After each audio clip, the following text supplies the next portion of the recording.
Thank you. I think you now know why we asked Desiree to take on this mission.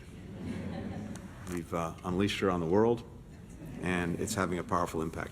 Good morning to everyone. Desiree, first, thank you. Thank you for the passion. Thank you for the commitment.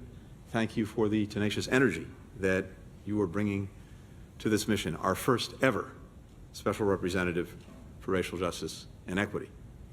I also, as Desiree did, want to especially recognize, and I don't use this word lightly, the legendary Ruth Davis.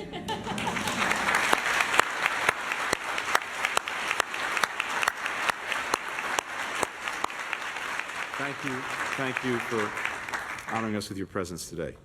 To all of our friends throughout the State Department, across the United States government, our civil society and private sector partners, colleagues from the OSCE and UNESCO, thank you for being part of this inaugural presentation of the Secretary's Global Anti-Racism Champions Award.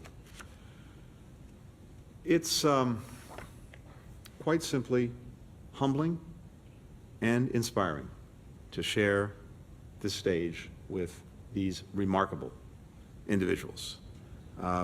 They've traveled from across the globe to be with us. I want to first warmly welcome you, and then I'll have a few things to say about you in just a minute. 75 years ago, nations around the world adopted the Universal Declaration of Human Rights, affirming that every human being is born free and equal in dignity and in rights. That meant, and it still means, people of all races and all ethnicities. Yet we all know that for far too many individuals, there continue to be challenges when their fundamental rights are violated or denied because of their race or ethnicity. Some are beaten and harassed, shut out of jobs, denied education.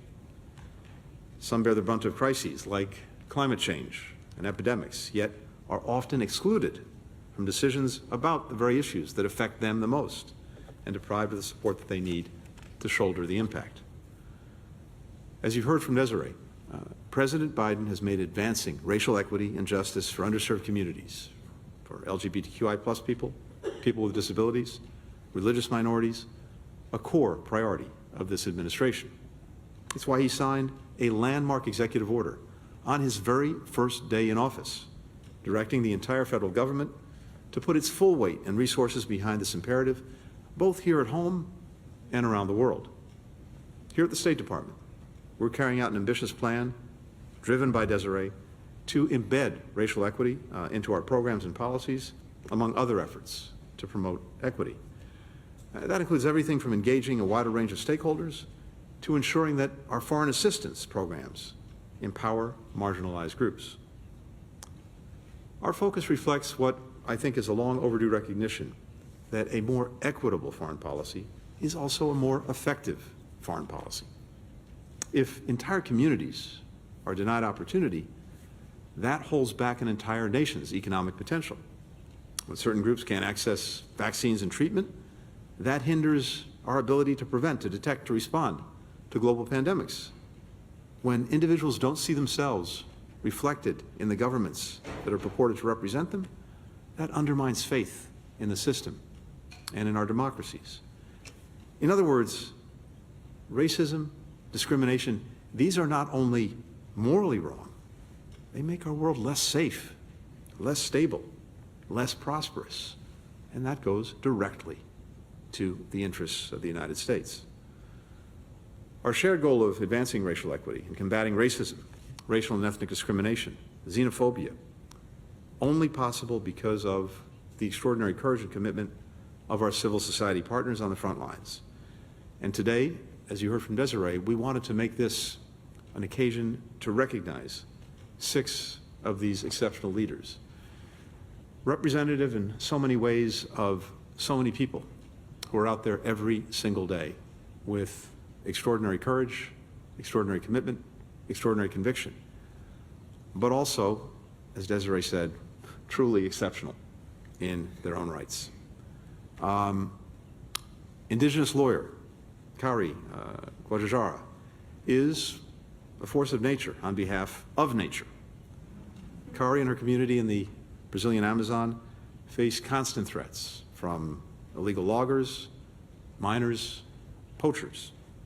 But Kari continues to advocate for conserving this vital ecosystem, which is so important to preserving cultures like hers and to addressing climate change that affects every single one of us.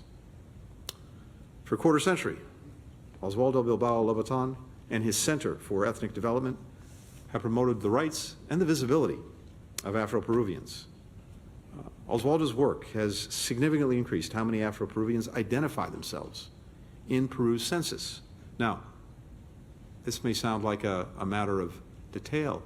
It is fundamental. Critical data comes from this that policymakers use to design more inclusive programs. If you're not counted, you don't exist. And so he has made an extraordinary difference in making sure that people are identified and actually counted. Perhaps most importantly, Oswaldo has spent a lifetime mentoring young Afro-Peruvian leaders, basically the next generation of Oswaldos. Victorina Luca, is a tireless advocate for Moldova's Roma people who have faced generations of abuse, of stigma, of harassment. After Russia launched its full-scale invasion of Ukraine last year, Victorina quickly organized the delivery of food and other supplies to more than 3,000 Ukrainian Roma refugees. And the Roma language news station that she founded, Radio Petrine Moldova, is a key source of education, of entertainment, of empowerment for Roma across Moldova and throughout the diaspora. You can imagine the powerful lifeline of information and also forging a sense of community that this radio service provides. When Sandia Mospaz became the only black Tunisian flight attendant working for Tunis Air, the CEO refused to feature her in the company's flight safety videos. Experiences like this inspired her to found NEMTI, meaning My Dream, to advance the rights of black Tunisians. Because of Sadia's dream, because of the activism of countless Tunisians, in 2018, Tunisia became the first Arab country to actually criminalize racial discrimination.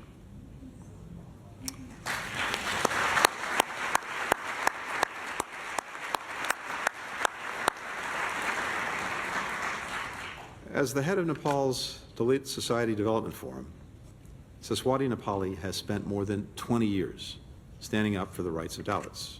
She's campaigned to allow Dalits to worship at popular Hindu temples, and she won. She's worked to abolish bonded labor in Western Nepal, which has trapped Dalit families for generations, and she succeeded. She's fought for Dalits overlooked by the legal system and achieved victories there too. Finally, Rani Yanyan is a tribal leader and women's rights activist in Bangladesh, where the government bans the term indigenous, and communities like hers face mass displacement, land grabs, violence. In 2018, while translating for two indigenous teenagers who had been sexually assaulted by security forces, police violently attacked her. If they hoped to discourage her advocacy, they failed. Just 2 months after the attack, Rani Yanyan participated in the UN Permanent Forum on Indigenous Issues, showing her own personal, indomitable courage. She said, and I quote, "Since I have the means and the capacity to amplify the voices being left unheard, I think I need to act on it. I am simply fulfilling my responsibilities as a citizen." What an incredibly powerful message for all of us.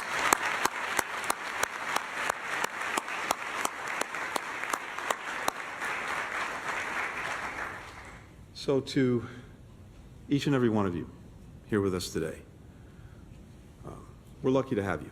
The world is lucky to have you as such incredibly committed citizens, dedicating your lives to advancing the rights and the lives of others. And what I want to tell you today is that as you continue the work you're doing, this transformative work, the United States will stand very proudly by your side. Congratulations to each of you. Thank you. Thank you.